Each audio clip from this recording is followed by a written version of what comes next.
نہیں. بہت سے لوگ قیام اللیل کرتے ہیں, راتوں کی نماز ثابت نہیں ہے ادر کی. جتنی بھی ضعیف اور موضوع بھی ہے تو صرف فضیلت ثابت ہے, منانے کا تذکرہ نہیں. اور اس کے تعلق سے تو یاد رکھیں شب برات کی کوئی حقیقت نہیں ہے. نبی اکرم صلی اللہ علیہ وسلم سے اس رات کا منانا ثابت نہیں ہے. تو وہ لکھتے ہیں کہ 15 شعبان کی یہ فضیلت تو ثابت ہے کہ اس دن یہ فضیلت ہے, لیکن اس کا منانا ثابت نہیں, چونکہ کسی چیز کا فضیلت ہونا اس کے منانے کی دلیل نہیں ہوتا ہے. بسم اللہ الرحمن الرحیم. حامد و مصلی. سامعین اور ناظرین, آپ دیکھ رہے ہیں کہ کل تک جو ہے یہ اللہ کے محبوب بندوں یعنی ولیوں اور نبیوں سے دور کرنے کی بات کرتے تھے کہ یہ نہیں ہے, وہ نہیں ہے, وہاں نہیں جانا, یہاں نہیں جانا. اب تو یہ اللہ تبارک و تعالیٰ کے لیے قیام کرنے, اللہ کے لیے نماز پڑھنے, اللہ تعالیٰ کے لیے کثرت سے جھکنے کو بھی یہ لوگ مطلب بدعت اور موضوع من گھڑت باتیں کر رہے ہیں. استغفر اللہ معاذ اللہ. خیر, آپ ذرا دیکھیں کیا یہ سچ کہہ رہا ہے. آپ میری بات سنیں اور پھر ان کی بات سننے کے بعد. خطیب بغدادی نے اپنی سند کے ساتھ حضرت عائشہ صدیقہ رضی اللہ تعالی عنہا سے روایت کیا ہے. وہ فرماتی ہیں کہ میں نے نبی صلی اللہ علیہ وسلم کو یہ فرماتے ہوئے سنا ہے کہ اللہ تعالیٰ 4 راتوں میں خیر کھول دیتا ہے. 4 راتوں میں خیر کھول دیتا ہے. جملے پہ غور کیجیے گا. 4 راتوں میں. بقرعید کی رات 1, عید الفطر کی رات 2, نصف شعبان کی رات 3, عرفات کی شب 4. تو نصف شعبان خیر کھول دیتا ہے. خیر کھول دینے کا مطلب سو رہنا جا کر کے بستر پہ اور آپ کو خیر دے دے گا لا کر کے. رات خیر کھول دیتا مطلب یہ کہ لوگوں رات کو مناؤ, اللہ تبارک تعالیٰ خیر کھول دیتا ہے, یہ مطلب ہے اس کا. تفسیر در منصور جلال الدین سیوطی 911 ہجری متوفی, تقریباً آج سے 600-500 برس پہلے کے, صفحہ جلد 7 میں صفحہ نمبر 349 اور 348 میں آپ دیکھیں بیروت سے چھپا ہوا 1421 کا یہ نسخہ ہے. ایک تو یہ روایت سے ثابت ہوئی کہ مطلب یہ کہ شب برات جو ہے مطلب شب برات کے روز اللہ تبارک و تعالی خیر کھول دیتا ہے, لہٰذا سونا نہیں چاہیے, منانا چاہیے. ایک بات. دوسری بات یہ کہ یہ بار بار بول رہے ہیں کہ جتنی بھی روایتیں موضوع ہے. میں پوچھنا چاہتا ہوں کہ حضرت جلال الدین سیوطی جو بڑے مستند اور مطلب دنیا کی ہر یونیورسٹی میں ان کی کتاب جلال الدین سیوطی اور جلال الدین محلی شافعی دونوں کی ملا کر کے تفسیر جلالین, بغیر ان کو پڑھے ہوئے کوئی مطلب عالم نہیں اور فضیلت کی ڈگری نہیں ملتی ہے. لیکن چونکہ ان کو ڈگری پگری کا یہ تو نیٹ کی دنیا سے سیکھے ہوئے ہیں, انگلش کی دنیا سے سیکھے ہوئے ہیں, اسی لیے بس یہ لوگ جو سینس کہتا ہے, جو لاجک کہتا ہے, بس وہی. نبی جو کہتے ہیں ان کو ان سے کوئی سروکار نہیں. میں ایک اور حدیث پاک بتاؤں, کیا رسول اللہ صلی اللہ علیہ وسلم نے اس رات کو منایا یا نہیں. تو حضرت انس کی یہ روایت دیکھیے, بیان کرتے ہیں کہ مجھ سے حضرت عائشہ صدیقہ رضی اللہ تعالی عنہا نے کہا نصف شعبان کی شب کو رسول اللہ صلی اللہ علیہ وسلم میرے حجرے میں تھے. نبی صلی اللہ علیہ وسلم آ کر میرے بستر میں داخل ہو گئے. رات کے کسی وقت جب میں بیدار ہوئی تو میں نے آپ کو بستر پہ نہیں پایا. پھر میں اٹھ کر آپ کے ازواج کے حجروں میں ڈھونڈتی پھری, آپ مجھے وہاں نہیں ملے. میں نے سوچا شاید آپ اپنی باندی ماریا قبطیہ رضی اللہ تعالی عنہا کے پاس چلے گئے ہیں. پھر میں نکلی اور مسجد سے گزری, پھر میرا پیر آپ کے پیروں سے ٹکرایا. اس وقت آپ سجدے میں یہ دعا کر رہے تھے. جملے پہ غور کیجیے. نصف شعبان کی بات یعنی وہی شب برات کی بات ہو رہی.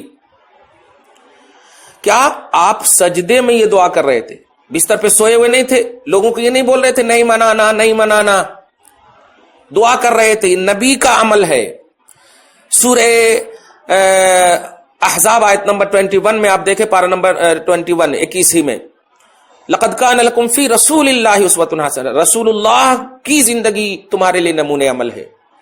تو نبی یہ دعا کر رہے تھے کہ اے اللہ میرا جسم اور ذہن تیرے لیے سجدہ ریز ہے, اور میرا دل تجھ پر ایمان لا چکا, اور میرا وہ ہاتھ جس سے میں نے اپنے اوپر زیادتی کی. آپ بتائیے نبی زیادتی کے ہوں گے؟ معاذ اللہ نہیں. خیر, سو اے عظیم, مولا کو کہہ رہا اللہ, اے رسول اللہ کہہ رہے ہیں عظیم گناہ کو تو عظیم رب ہی معاف کر سکتا ہے, بس تو میرے عظیم گناہ کو معاف فرما دے. حضرت عائشہ نے کہا پھر آپ اپنا سر اٹھا کر یہ فرما رہے تھے, اللہ تو مجھے ایسا دل عطا فرما جو پاک باز ہو, برائی سے بری ہو, نہ کافر ہو نہ شقی ہو. پھر آپ دوبارہ سجدہ میں گئے. دیکھیے گا کیسا منا رہے ہیں رات کو, اور یہ دعا کی, میں تجھ سے اس طرح دعا کرتا ہوں جس طرح میرے بھائی داؤد نے دعا کی تھی. اے میرے مالک, میں اپنا چہرہ خاک آلود کرتا ہوں, اور تمام چہروں کا حق یہی ہے کہ وہ اس کے چہرے کے سامنے خاک آلود ہوں. پھر آپ نے اپنا سر اٹھایا تو میں نے کہا آپ پر میرے ماں باپ فدا ہوں, آپ کس وادی میں ہیں اور میں کس وادی میں تھی؟ آپ نے فرمایا اے حمیرہ, کیا تم جانتی ہو یہ رات نصف شعبان کی رات ہے، اور بے شک اس رات میں اللہ تعالیٰ قبیلہ کلب کی بکریوں کے بالوں سے زیادہ لوگوں کو دوزخ سے آزاد فرماتا ہے۔ غور کریں آپ، میں نے عرض کیا یا رسول اللہ قبیلہ کلب کی بکریوں کے بالوں کی کیا تخصیص ہے؟ آپ نے فرمایا عرب کے قبائل میں سے کسی قبیلے کے بکریوں کے بال ان سے زیادہ نہیں ہوتے، مطلب جتنا زیادہ بال ہوتے کثرت مراد ہے۔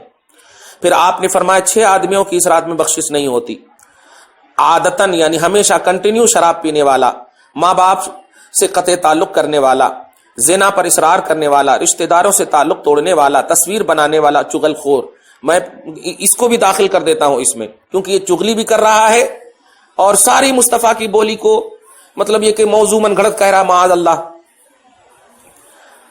چغلی کا مطلب ہی تو یہی ہوتا ہے جو ریئل میں نہ ہو اس کے خلاف بولنا، جو ریئل میں نہ ہو مطلب وہی بولنا، اس کے خلاف بولنا۔ اور رشتہ داروں سے تعلق توڑنا۔ آج اہل سنت والجماعت مطلب ان کے نزدیک ایسے ہیں لگتا ہے کافر بھی نہیں ہے، ارے جوڑنے کی بات نہیں کرتے۔ بڑا افسوس ہوتا ہے میں مطلب ان چپدیوں پر، ان بے وقوفوں پر۔ یاد رکھیے جب یہ نبی پاک اچھا یہ در منصور کی جلد 7 میں اور صفحہ نمبر 350 میں یہ روایت منقول ہے، یعنی موضوع من گھڑت نہیں ہے، روایت ثابت ہے، نبی کا منانا بھی ثابت ہے۔ اور خطیب بغدادی کے اپنی سند کے ساتھ جو حضرت عائشہ کی روایت، وہ بھی در منصور ہی کی روایت تھی، اس کو بھی دیکھ لیا آپ نے۔ قرآن پاک سے سنیے آپ سورہ زمر کی آیت نمبر 53 میں اللہ سبحانہ فرماتا ہے جو لوگ اپنے اوپر گناہ مطلب گناہ کر لیے وہ اللہ کی رحمت سے نا امید نہ ہو۔ اور اللہ پاک کے رسول نے کیا کہا کہ اس رات میں خیر کھولتا ہے، تو رحمت اور خیر کا پہلو اس رات میں ہے۔ اسی طرح سورہ آل عمران کے آیت نمبر 132 میں آپ دیکھیں اللہ پاک مغفرت اور بخشش کی طرف دوڑنے کے لیے کہہ رہا ہے اور اس رات میں خیر کھولتا ہے۔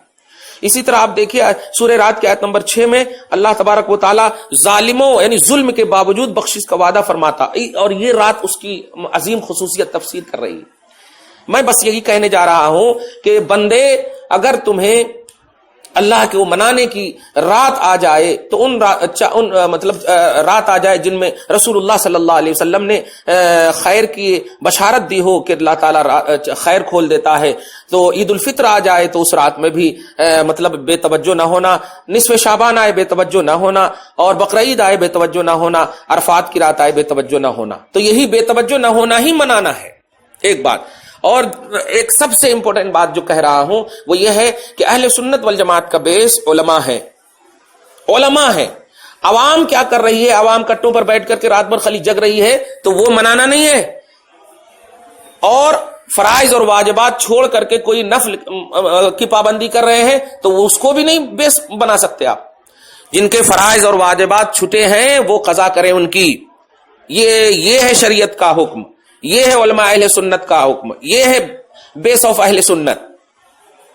لہذا عوام کے عمل دخل کو کہ ہاں سال بھر میں ایک مرتبہ جا رہے ہیں پھر نہیں جا رہے ہیں، ایسا نہیں ہے۔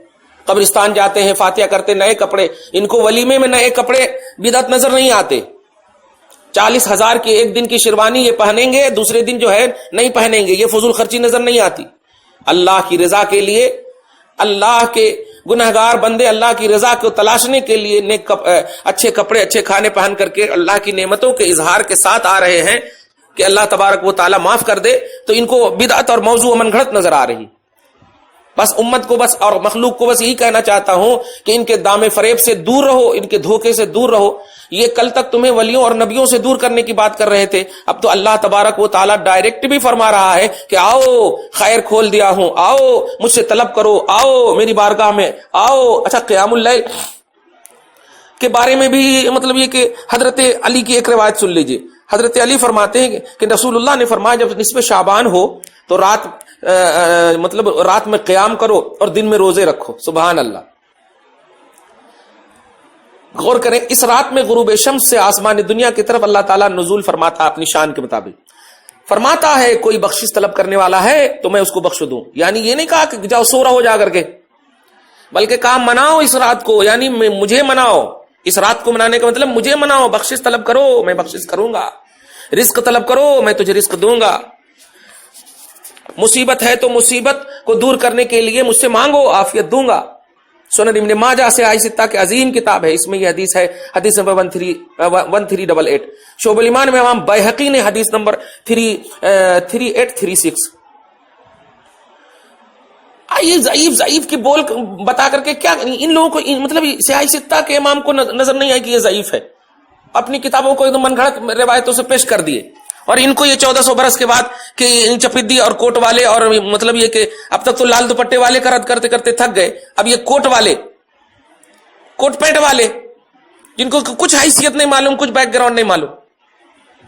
بس لوگوں باخبر رہو، ان کے دام سے بچو، ان کے دھوکے سے بچو، راتوں کا ان بڑی راتوں کا خصوصیت کے ساتھ اس رات کا اہتمام کرو. میں نے روایتیں پیش کر دی ہے، قرآن کی آیتیں بھی پیش کر دی ہے. اللہ تعالیٰ آپ کو ہم سب کو ایسے دھوکہ دھڑی کرنے والے اور دھوکہ دینے والے مولویوں سے، مولوی بھی کیا کہیں، دھوکہ دینے والے ڈکیتوں سے محفوظ فرمائے. اہل سنت والجماعت کو فروغ عطا فرمائے، استحکام عطا فرمائے. والسلام علی من اتبع الہدی. اگر آپ نے ابھی تک ہمارا چینل سبسکرائب نہیں کیا تو ہمارے چینل کو سبسکرائب کر لیں